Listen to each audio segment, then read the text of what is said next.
నమస్తే. ఇన్నాళ్ళు నన్ను సపోర్ట్ చేస్తూ, ఎంకరేజ్ చేస్తూ మీ ప్రేమని నాకు అందిస్తున్న ప్రతి ఒక్కరికి కృతజ్ఞతలు. అలాగే ఈ వీడియో కూడా ఖచ్చితంగా మీకు ఉపయోగపడుతుంది. లైక్, షేర్ అండ్ సబ్స్క్రైబ్ చేసి మీ సపోర్ట్‌ని నాకు అందించండి. అలాగే ఈ వీడియో పట్ల మీకున్న అభిప్రాయాన్ని కామెంట్ సెక్షన్‌లో కామెంట్ చేసి తెలియజేయండి. ఇప్పుడు వీడియోని చూద్దాం. నమస్తే, వెల్కమ్ టు అవర్ ఛానల్. నేను పద్మిని. ప్రస్తుతం మనతో పాటు ప్రముఖ ఆధ్యాత్మికవేత్త, జ్యోతిష పండితులు కేఎస్ఆర్ గారు మనతో పాటు ఉన్నారు. మాట్లాడదాం. సార్ నమస్తే.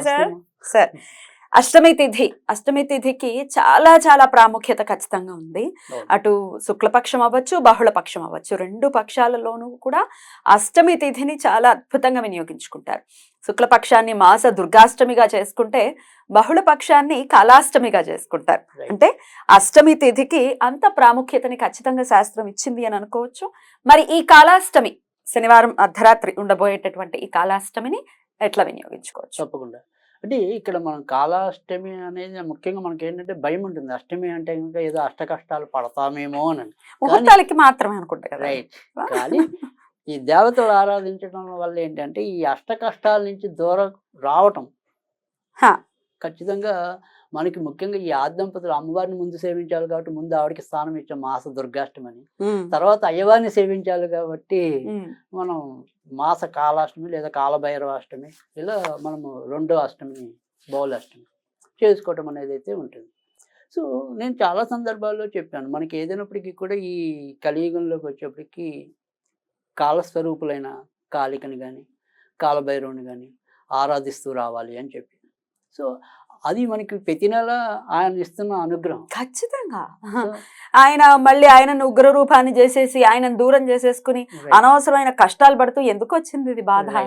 సో కనుక ఖచ్చితంగా మనం కాశీని ఎలా పవిత్రంగా పూజిస్తున్నాము, సేవిస్తున్నాము, తరిస్తున్నాము, అదే రకంగా కాలభైరవుడు కూడా అంతే స్మరించాలి కదా. సో అందుకని కాలభైరవుడిని పూజించడంలో మనం ఖచ్చితంగా శ్రద్ధ పెట్టాలి. సో ఆ శ్రద్ధ ఎలా పెట్టాలి అంటే కనుక ఇక్కడ మనం అదే రోజు అంటే ఏదైతే ముఖ్యంగా ఎప్పుడైనా మీకు తామస దేవతలు ఎలాగైనా కూడా సాయంత్రాలే ఎక్కువ ఆరాధించాలి పగల కన్నా కూడా. సో అలా కాలభైరవుని కూడా మనం రాత్రి అంటే తిథి వచ్చేదాకా మీరు ఉండలేకపోయినా కనీసం ప్రదోష వేళ నుంచి శనివారం కలిసి వచ్చింది. శనివారానికి ఏమైనా ఉంటుందండి? శనివారం అష్టమి రావడానికి శనివారం అష్టమి అనేది ఖచ్చితంగా మనం కాలభైరవుడు ఆరాధనలో ప్రముఖ స్థానం వహిస్తుంది. సో శనివారం అమావాస్య అనేది, శనివారం అష్టమి అనేది, ఈ రెండు కూడా కాలభైరవుడిని ఆరాధించడానికి బాగా ఉపయోగం అనేది ఉంటుంది. తర్వాత రెండోది ఏంటంటే శనివారం అమావాస్య కూడా వస్తే ఒకవేళ శనిని కూడా మనకి ఎక్కువ ఉపయోగించుకున్నాం, అంటే శని అమావాస్య అంటారు కదా. రైట్. కనుక ముఖ్యంగా ఇక్కడ శనిపరమైన దోషాలు ఎవరు ఎదుర్కొంటున్నా కూడా నేను ఎక్కువ చెప్పేది కాళికాదేవిని కానీ కాలభైరవుని కానీ పూజించండి అని. సరే అన్ని ఎలాగో అది అలవాటైన వాళ్ళు అలా అలవాటు అవుతాం.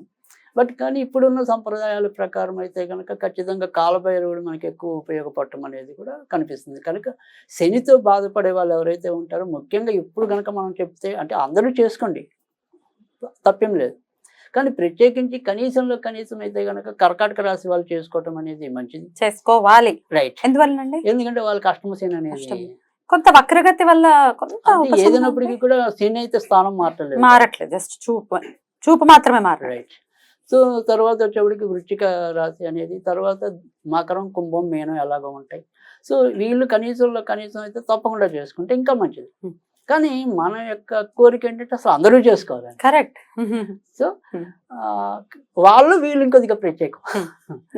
సో ఆ రకంగా చేసుకుంటే కనుక మంచి. ఎలా చేసుకోవాలి అంటే కనుక ఇక్కడ మనం ఎప్పుడు చెప్పేది ఏంటంటే ఆయన యొక్క ఏదైతే మంత్రం ఉంటుందో అది ఏంటి అంటే కనుక ఓం ఊం జూం బం కాలభైరవాయ నమః. హూం ఎరాల హూం ఉంది. తర్వాత జూం బం కాలభైరవాయ నమః. సింపుల్. ఇది 108 సార్లు కానీ 54 సార్లు కానీ చేసుకోవాలి. తర్వాత ఇక్కడ కాలభైరవుడికి వచ్చేప్పటికి ఏంటంటే మనం ఏమి నివేదన చేయాలి అంటే కనుక బెల్లం పానకం నివేదన చేయాలి. చేస్తే అది ఖచ్చితంగా మంచి చేయటం అనేది ఉంటుంది. కాశీలో మనకు తెలుసు మద్యాన్ని కూడా ఆయనకి సమర్పిస్తూ ఉంటారు అని చెప్పి. అంటే ఇక్కడ మద్యం అనేది కూడా ఆయనకి మద్యపానంలో ప్రియుడు అని చెప్పి ఆయనకి ఉంది, ఆయన నామాల్లో కూడా వస్తుంది. కానీ సరే బాగా క్రిటికల్ కండిషన్స్ లో ఒకవేళ మనకి ఆ ఎదురుగుండా జాతకాలు ఉన్నప్పుడు అలాంటి వాళ్ళకి నేను చెప్తాను, చేయండి అని. అయితే ఇవన్నీ ఏంటంటే మనకి మాంసం అనుకోండి, మద్యం అనుకోండి, ఇలాంటివన్నీ కూడా కొద్దిగా వేరే పద్ధతుల్లో కదా వాటి నుంచి కొన్ని అవసరం బట్టి మనం స్వీకరించాం. మాంసం అంటే మరి గారెల్లో కూడా మాంసకృతులు ఉంటాయి, గారెలు సమర్పిస్తాం కదా.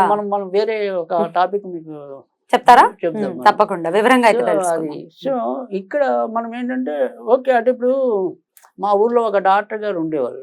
ఆయన ప్రాణం పోతుంది అనుకుంటేనే సెలైన్ పెట్టేవాడు. అయ్ బాబాయ్. ఆయన సెలైన్ పెట్టాడంటే కేసు ఏదో క్రిటికల్ అని critical అర్థం. అది.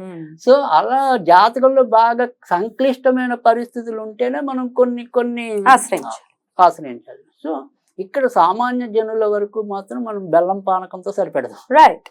సో అయితే రాత్రి పెట్టమంటారా? రాత్రి ఎన్నింటికి? ప్రదోష ప్రదోష వాళ్ళ ఇష్టం. సప్తం ఉన్నప్పటికీ చెయ్యొచ్చు, Right. స్పర్శ అనేది ఉంటుంది దాని తర్వాత ఎలాగో. అంటే తిథిలో 3 అంతులు గడిచిపోతే మనకి Correct. పర్వాలేదు.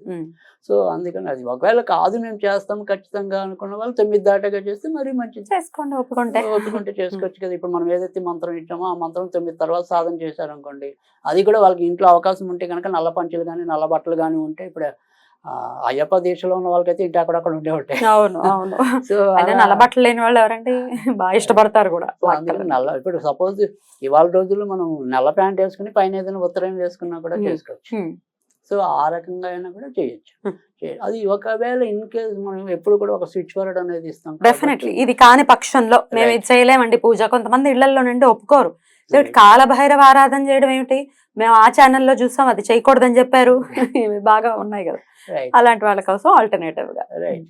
సో దాన్ని మనం ఎలాగా వేరే ప్రత్యామ్నాయం ఏంటి అంటే కనుక ఖచ్చితంగా మనకు ఏదైతే కాలభైరవుడు ఉన్నాడో మనకి నరక బాధ నుంచి తప్పించేవాడు, తర్వాత మన కష్టాలని దూరం చేసేవాడు, తర్వాత ఆయన కాలవశాత్తు మనం చేసే ఏవైతే కర్మలు ఉన్నాయో పాప కర్మలు వాటి నుంచి మనకి సుఖాన్ని ప్రసాదించేవాడు కాబట్టి Paradise.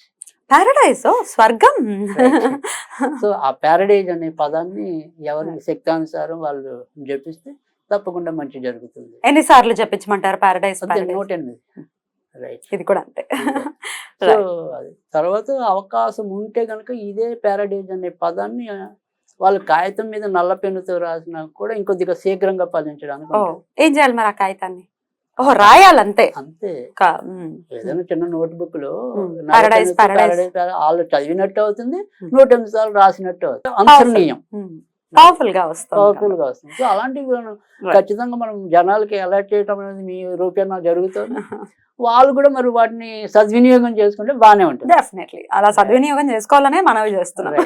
Right sir, thank you so very much. చాలా బ్యూటిఫుల్ గా ఎక్స్ప్లెయిన్ చేశారు. నమస్తే అండి.